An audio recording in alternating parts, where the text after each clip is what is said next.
Last week I had the somewhat rare pleasure of having a private one-to-one lunch with a successful founder. And at the time my brain was in full receptor mode. One, I don't usually get out for lunch. I usually brown bag it. But also I know that I am still very early in my learning as an entrepreneur. That does not come naturally to me, even though I want to embrace this.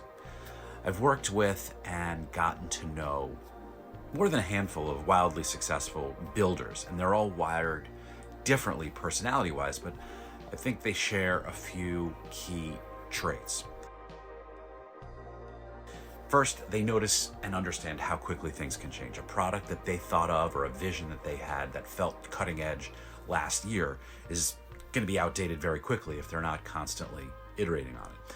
A stable career path suddenly looks shaky. The vision is just something you question every morning because another industry gets flipped upside down by tech or shifting consumer habits or cultural context that inputs and insights change the way you think. In a world where nothing stays the same, the most valuable skill isn't what you know, it's how quickly you can adapt and spot opportunities and then create value. But entrepreneurial thinking doesn't just have to be for risk takers.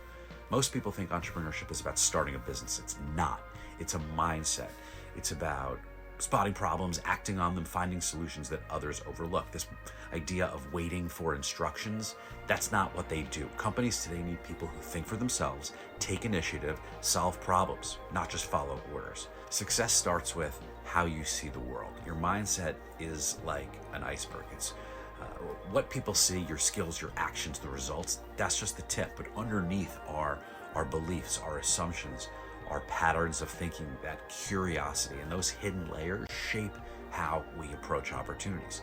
So many people stay in unfulfilling jobs or miss out on great ideas because their mental filters block them from seeing new possibilities. But when you shift your focus to autonomy, right, owning your work, competence, building skills, and connection, which is creating something bigger than yourself, that's when the game changes.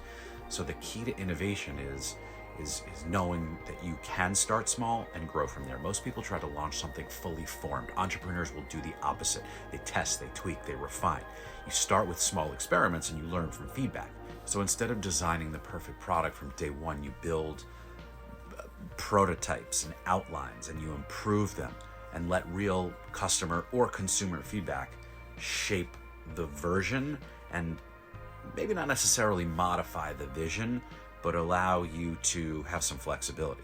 And that's the power of an MVP, right? A minimum viable product. It's, you probably know what this is, but it's a simple testable version of an idea that helps you learn what works before you're fully expanding and going all in. And whether you're launching a business, pitching an idea, or just improving a process at work, testing in these small cycles is how progress happens. But you want to build a culture of problem solving. This mindset isn't just for individuals, it's how the best companies stay ahead. Question, think. The smartest organizations create innovation zones where employees can test ideas without red tape. But no matter where you are in your career journey, you don't need a business plan or investor funding to think like an entrepreneur. You just need to spot opportunities, pay attention to everyday inefficiencies, frustrations, unmet needs, and start small. Test ideas before overcommitting. You want to solve for real problems. You want to focus on creating value, not just making noise. And you got to keep learning.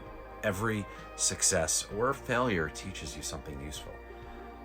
But also what I learned last week is working backwards. Think about the story you want to tell for yourself, for your company in 3 to 5 years, and then fill in the steps to get there. The future belongs to those who adapt, take action, and create something meaningful no matter their job title. So what problem are you going to start solving this week?